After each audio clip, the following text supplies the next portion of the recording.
Imagine a small country in the middle of Europe, surrounded by powerful nations, a country that stayed neutral during the biggest wars in human history.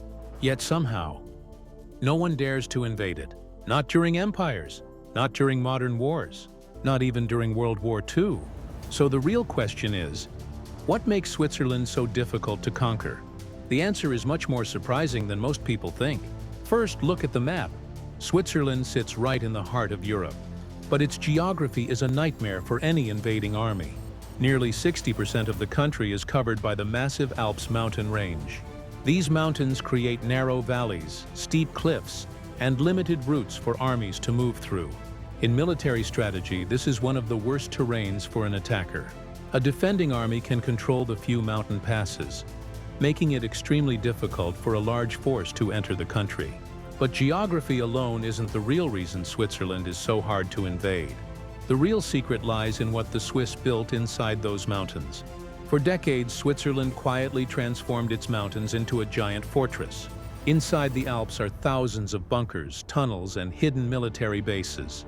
Many bridges, highways, and railways were designed with explosives built into them. If an invasion ever happened, these routes could be destroyed instantly, blocking enemy forces. Some Air Force bases are literally built inside mountains. Fighter jets can take off from tunnels carved deep into the rock. From the outside, many of these structures look like normal buildings, or even simple houses. But behind those walls are reinforced military installations. This means any invading army wouldn't just face soldiers. They would be fighting a country designed like a giant defensive machine. But Switzerland has another advantage that makes invasion even more dangerous. And it involves the people themselves. Unlike many countries, Switzerland follows a militia system. Almost every adult male citizen receives military training. After completing service, many soldiers keep their rifles at home. This means that in an emergency, hundreds of thousands of trained citizens could mobilize quickly. In other words, an invading army wouldn't only fight the Swiss military, they could potentially face resistance from across the entire country. This system has existed for centuries and is deeply rooted in Swiss culture.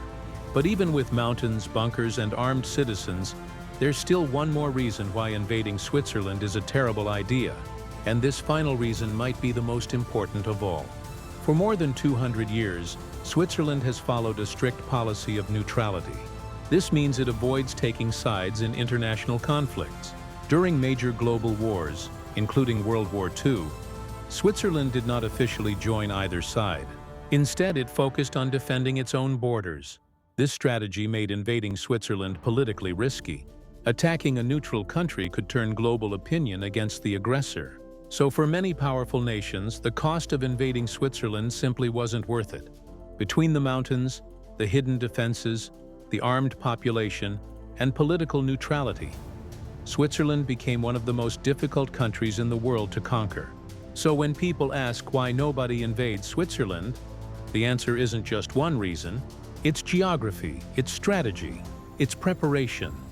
Switzerland didn't rely on luck to stay safe. It designed an entire nation around the idea of defense, and that's why, even today, this small country remains one of the most secure places on Earth.